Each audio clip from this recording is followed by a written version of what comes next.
I want to hear what you think about experience and decision making.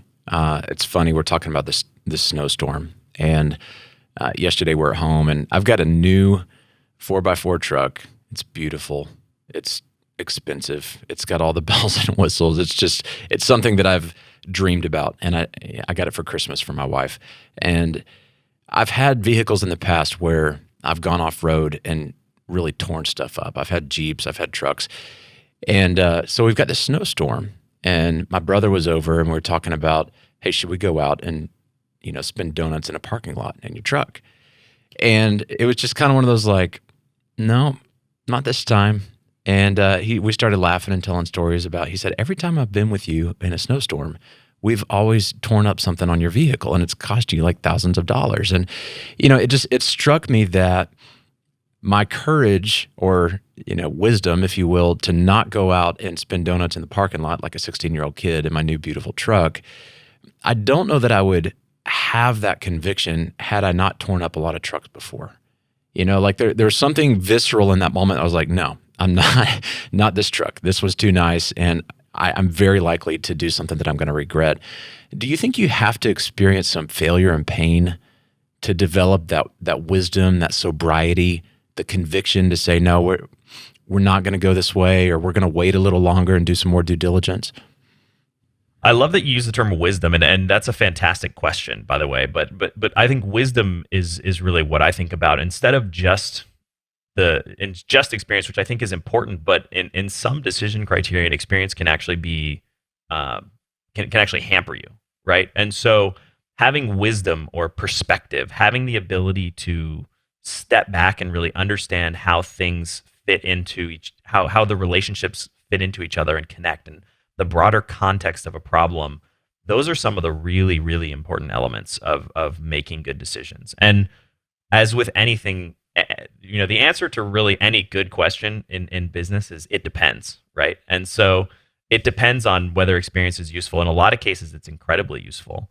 But in a lot of cases, it can mislead you or sabotage you. And there's a great book called Range by David Epstein. I don't know if you've ever read it or encountered it, but he talks about this idea that in a world, this is less necessarily about experience, more about expertise, but obviously they're very interrelated. But in a world where everybody's increasingly siloed, and we have all of these experts, and we have all of the knowledge in the universe essentially at the tip of your fingers, the skill set that becomes really valuable is being able to step back and take a broader perspective and connect dots that are seemingly not connected. And if you look at people that are innovating in an industry or bringing some breakthrough, a lot of times that breakthrough is a direct result of not having the ingrained mindset of whatever that industry is, right? And so everything from Elon Musk with SpaceX to Dyson vacuums, all kinds of different examples of people who came into an industry they had very little experience in, and as a result of not having that experience, they ended up creating a massive innovation. And so it's a double-edged sword. I mean, in a lot of cases, that wisdom and that experience can be super helpful, but sometimes wisdom can come from a lack of knowledge or a lack of experience in some contexts as well. Well, sometimes we live so close to our stuff that we don't see it. My friend Donald Miller talks about this idea, the curse of knowledge. And he consults with, people on their own homepages, their landing pages. He'll come in and say, hey, I can't find where to click to get more information. And they're going, no, it's right here. And, they see it because they built the page and they know exactly where it's at. And it's interesting. I recently stepped away from, I built the EntreLeadership area inside Ramsey, and I was the first employee. And for 15 years, it's all I worked on. It's all I knew. Built the team, built the brand, was kind of at the ground floor. Thank God I had good timing because I'm not smart enough to qualify for that role if I was coming in from the outside today. But I recently was going through a transitional organization and stepped away from that role, and a new leader came and stepped in the seat that I was in. And I said, hey, you're going to see a lot of stuff that I wasn't doing right. And he's going, no, I'm sure. I said, no, listen, trust me. I've stared at this stuff for so long, I can't see it anymore. Like, it needs fresh eyes. It needs someone to come in with new perspective to go, why are we doing that? And it's something that I just, it's like art on the wall in your house. You walk by it every day, you don't see it anymore. And there's really something valuable about getting fresh eyes on your situation.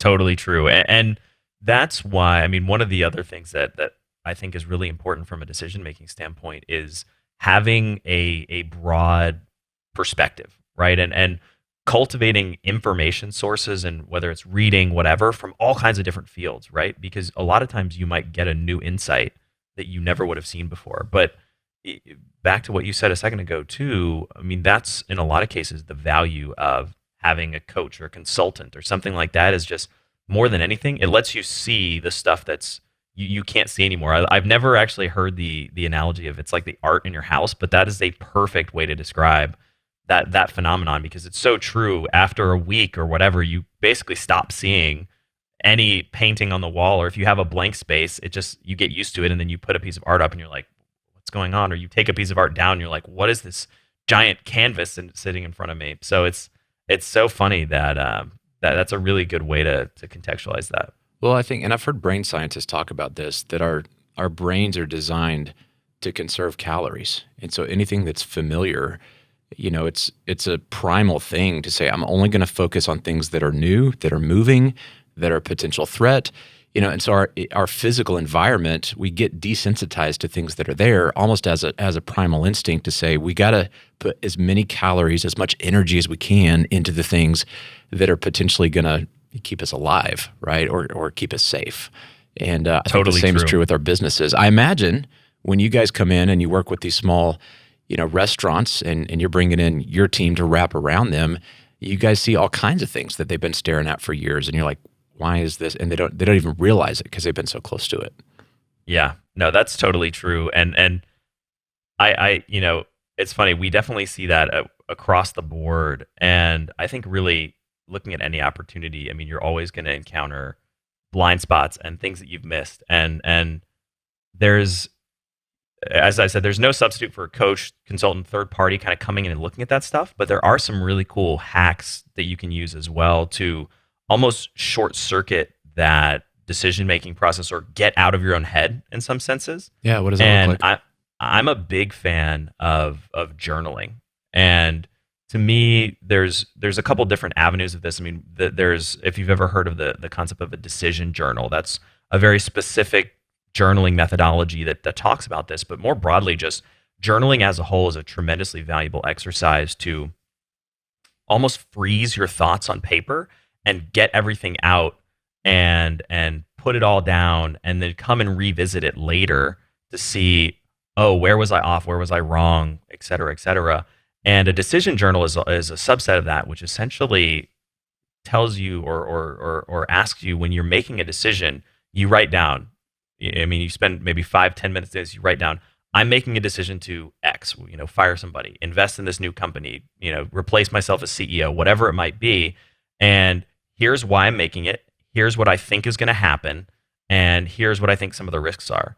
And you write that down and you date it and everything. And then you come back and revisit it 3 months down the road, 6 months down the road, whatever it might be. And you can start to see these patterns in your thinking. And you can start to see, oh, wow, I was totally right about that one thing, but I was completely wrong about this other thing. Or maybe it didn't work out, but it didn't work out for a reason that was totally outside of my control. Or, maybe, I mean, I've gone back and looked at journal entries from 7-8 years ago, and I remember this probably happened to me maybe 6 months ago, maybe a little before that. And I was reading an old journal, and I was looking at some stuff I was really frustrated with in like 2013, and I was actively frustrated about like 2 of the things that were on that list at that moment. And I was like, oh my God, it's been 7 years and I still haven't, like, I've changed some of these things, but I haven't fixed the fundamental issue. And it's just, that was like a lightning strike, to see that and come back and say, like, I have to do something about this, because when you're just stuck in your head and you don't freeze your thoughts on paper, you just think, oh yeah, it's something I've been dealing with for a little while, but like, I'm and whatever. It hasn't been an issue for that long. And then you go back and see a journal from 7 years ago and you're like, man, I'm still dealing with that same issue. I really need to figure out something that I can solve that. And coming, like, bringing that back to business decision making, I mean, it's a really valuable tool to improve iteratively your own thinking and create that space, right? That distance, that ability to see your own art again, essentially, because you can, when you take time out of the daily reactivity of your life, you know what I mean? We were all flying by the seat of our pants, and you got a customer call, and you got this, and you got to put out this fire, you got to do the X, Y, Z. When you set aside 30 minutes to say, hey, I'm going to write about what are my big goals, and is what I'm doing even aligned with those or not? Yeah. Right. I mean, that's huge. Simple stuff that can tie that in. I'm such a fan of journaling. I mean, it's one of those things that I would say has changed my life. I mean, a lot of what you're saying I've experienced, and I've experienced both sides of what you're talking about. I've had that experience where I've gone back in 5 years. I'm like, oh, I still haven't addressed this core issue with me. You know, like I just keep kicking the can down the road, but I don't see it in real time because it manifests in different situations differently.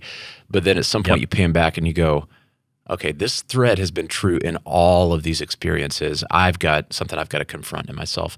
I've also experienced the inverse of that, where I look back a year ago at a journal entry and I see a problem at the time that was all consuming, like anxiety, losing sleep over it, super stressed about it, didn't feel like I had the courage to make this big decision, whether it was to fire somebody or go in and have the guts to tell the truth about something that I was dealing with. And in hindsight, after dealing with it a year later, it's like, that is so minuscule. That was not a big deal. And it took so much of my energy at the time. And I find that I draw confidence out of that the next time I'm facing something that feels all consuming to go, hey, you've been here before.